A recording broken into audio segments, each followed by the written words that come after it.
Year's, and welcome back to Weekly Lift. If this is the first time you are joining me, welcome. My name is Latoya Logan. I am a clinical social worker, and the purpose of Weekly Lift is to provide you with a good start to your week, to help you align some of your goals and values, and most importantly, to help you find clarity in what you want to achieve in terms of your wellness. For 2024, we are going to kick off this year with a series focused on cultivating harmony. And I think it's just in time for those of you who are working on resolutions, setting goals and expectations for the year. Some of you are working on what you want to achieve. Others of you are working on what you want to let go of. And I am totally there with all of that. So the purpose of this series, Cultivating Harmony, is to support your alignment within your wellness goals. And if you watched any of the previous wellness series, then you know we looked at 8 different dimensions of wellness, and I'm a huge believer that it's all about a holistic practice and not lifting one thing over another. And that is what brought me to this concept of harmony. In 2023, I heard a lot of people talk about being disciplined, being consistent, and finding balance. And while I really do understand the importance of consistency and being disciplined in your actions, I also know that your life isn't rigid or robotic. And we have to show up for ourselves based on what needs to be prioritized in the moment. And at times that might look like an imbalance that might not necessarily make us feel like we are fulfilling everything that we want to. And so cultivating harmony is really about centering our experiences around what needs to be prioritized in the moment, what might be most important in the moment, and probably most significantly, what helps us to feel aligned with the long-term trajectory of our life. So I like to start with a definition because I believe that getting grounded around a topic is important. What is our grounding understanding, the framework that we're coming from? And so I'm using this definition. So the first one I'm going to give you is straight from the dictionary. And I normally don't share dictionary definitions because they're less clinical, but I really enjoyed this one in terms of what we're going to talk about for this series. And it says, the quality of forming a pleasing and consistent whole. And I wouldn't think about harmony in that way, a pleasing and consistent whole. And when I began to think about that, because I am, when you're running a business and you're trying to stay healthy and you're trying to maintain relationships, you can feel kind of pulled in different ways, and it can make you feel as though you have failed. But when I think about pleasing and consistent whole, I think about, okay, yeah, I may have spent time with this friend on this day and I could have been working on a project. But in that moment, was that pleasing to me? And was that consistent with the overarching vision that I have on my life? And having strong relationships that I feel are reciprocal and supportive is definitely in alignment. Now, the clinical definition of harmony says a positive state of inner peace, of course, right? Calmness and balance, as well as the feeling of being tuned with the world.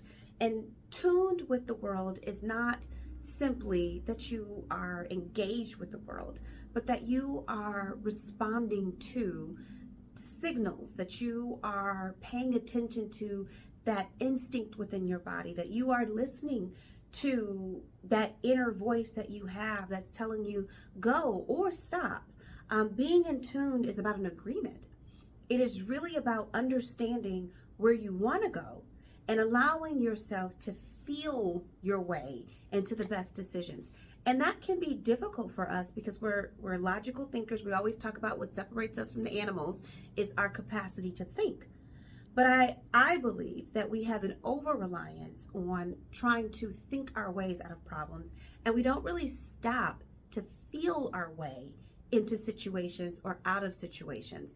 Do I feel pleased in this moment? Do I feel disconnected in this moment? Do I feel as though something is off, that there's been a shift in my spirit or my energy as a result of what's happening in this moment? Emotional harmony. And I really, because we're focusing on the feeling part, so we want to lift up the emotional part. Emotional harmony is defined as experiencing inner peace and rest despite chaotic circumstances, negative emotions, or difficult trials. Now, prior to the wellness series, I did an entire series on rest, recovery, and expectations. And one of my favorite books that I encouraged everyone to read is by Tricia Hersey, who founded the NAP Ministry. And her book is called Rest is as Resistance.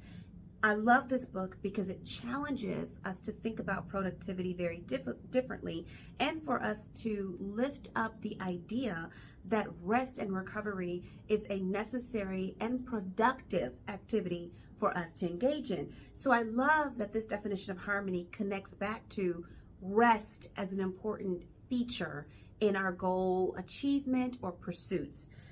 But I did additional work. Again, I'm about to give you a whole bunch of definitions because I really want us to understand where I'm coming from with this idea of harmony. Catherine Chapman, who does a lot of work around harmony, wrote, "Harmony, it is a process of positive internal communication, belief work, and securing your joy in that which is constant and unchanging."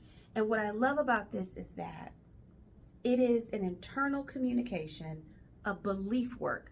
So harmony is largely dependent upon how you feel about yourself, what you think about yourself, how you speak to yourself, how you treat yourself, and how you respond in situations where you may have felt less than. So when we think about emotional harmony being the ability to remain constant, to engage in rest and inner peace even when things are chaotic, then a lot of that depends upon how we speak to ourselves. Do we say things like, "Oh, I'm so stupid," because you made a simple mistake that is totally understandable under the circumstances? Is it, "Oh, I'm a complete failure," because you did not get a promotion you really wanted, but you've done so many other things? So it's important for us to think about, really, how are we treating ourselves if we hope to achieve harmony?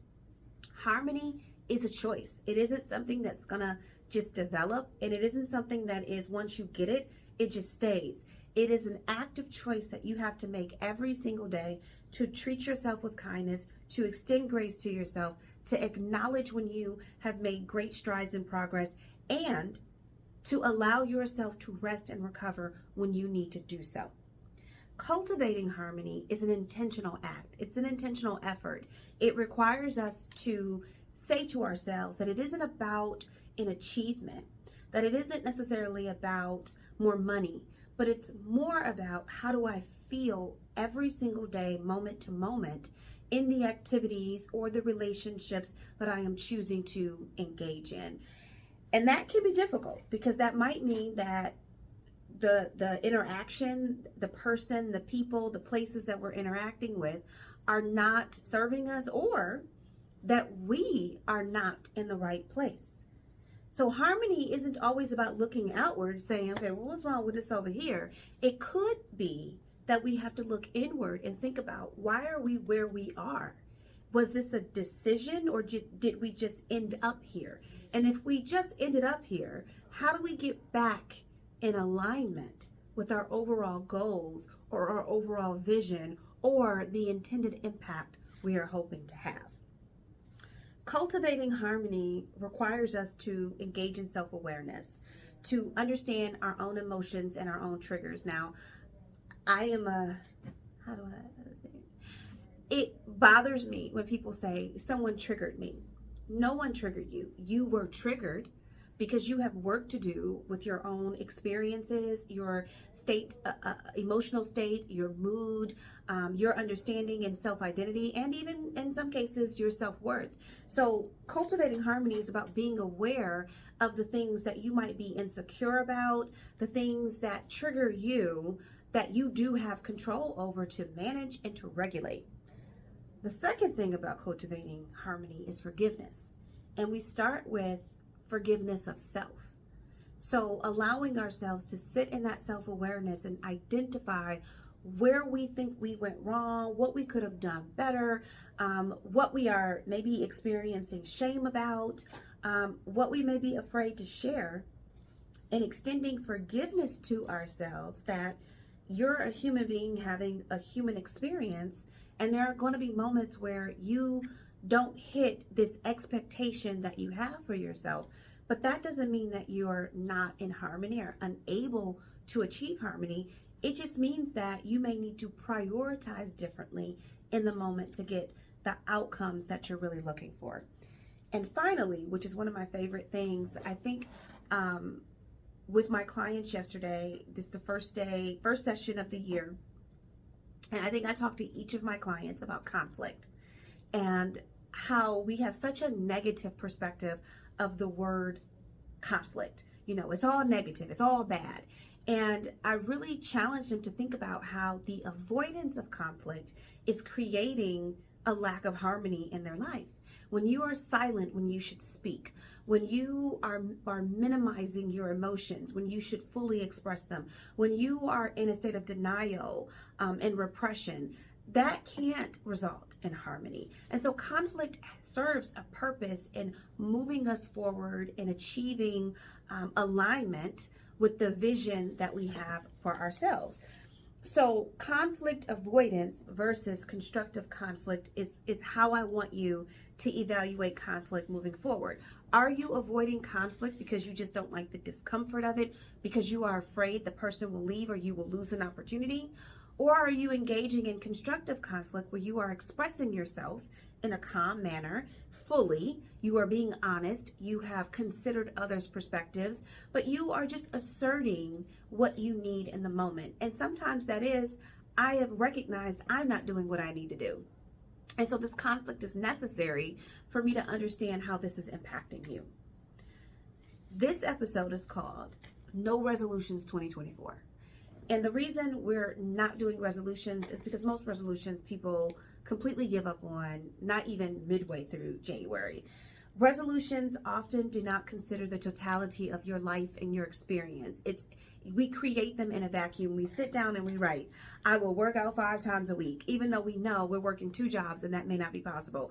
I will eat healthier, even though we know we're on a budget. And unfortunately, with the prices of groceries today, you may not be able to eat as healthy as you want to. And so we set these resolutions in this perfect imagined world that we have, and we're not considering all the responsibilities and obligations we have that would negatively impact those resolutions. So we want to think about big barriers to them. Number one, if you're setting a resolution because you just have to, you just like it's tradition, think about whether or not it's unrealistic with the resources you have, with the time you have, and really with the capacity you have. Consider if your resolutions are the result of social pressure or comparison. Are you trying to lose weight because you want to fit an ideal body size? Are you trying to get one more accolade because you feel like it will increase your worthiness and maybe someone in your family will see you differently? Are you trying to get more money because you believe that more money will equal more worth for you? In any case, if it doesn't serve what would be the harmony that you're looking for, and I promise in the next couple of episodes we're going to talk about that, then it maybe isn't a resolution that you need. And then finally, resolutions don't address the root cause of issues. So maybe you would like to lose weight, but you have a medical condition. And so first, you have to get the medical condition manageable before you can do that. Maybe it isn't time to leave that job and pursue this entrepreneurial interest you have because this job pays great with great benefits and it helps you take care of your children. So think about the root causes of the change that you're looking for before you make a resolution. But as I said, I am anti-resolution, and for 2024, we are focused on harmony. So how do we get there? Well, we've got 5 more episodes to talk about that. But quick tips for you to think about right now. Number 1, when you use a harmony-focused mindset, then that means it works within your values and your needs. So you first have to identify, well, what do I really value at this moment? Not in life, But at this moment, what is most important? What needs to be prioritized and nurtured the most from your perspective at this moment? Think about holistically how you can approach that. If you want to improve your marriage, well, maybe it isn't just about, I need to communicate better. Maybe it's about, I need to spend less too. And I need to get more involved with the children. And maybe I need to work on arguing a little bit better so I don't say things that are extremely hurtful. So it isn't one thing. It could be a host of things around a situation. Engaging in self-care. I am always going to talk to you about the importance of rest and recovery and evaluating the effectiveness of the rest and the recovery you're engaging in. It's one thing to go to sleep. It's another thing to rest well. So thinking about what do you actually do to support your rest and recovery. And finally, create a practice. Do not seek a solution. I know that one is a hard one because we want end results. We want solutions. We want stuff to be over with. And harmony isn't about an end result. It's about an ongoing way of living, a way of approaching every aspect of your life, your goals, your needs, your wishes, your wants, etc. Cultivating harmony is about actively seeking coherence with your goals, your actions, your values, and all those things will support the intended outcome that you have for your life. I hope this has been beneficial for you. I'm so excited about this, and I'm going to try not to jam pack so much into these episodes, but I really am excited to talk about harmony and how it really supports our wellness, our goals in life, and the legacy we want to leave behind. Make sure that you like, please comment, of course subscribe, and I will see you next Monday. Have a great week.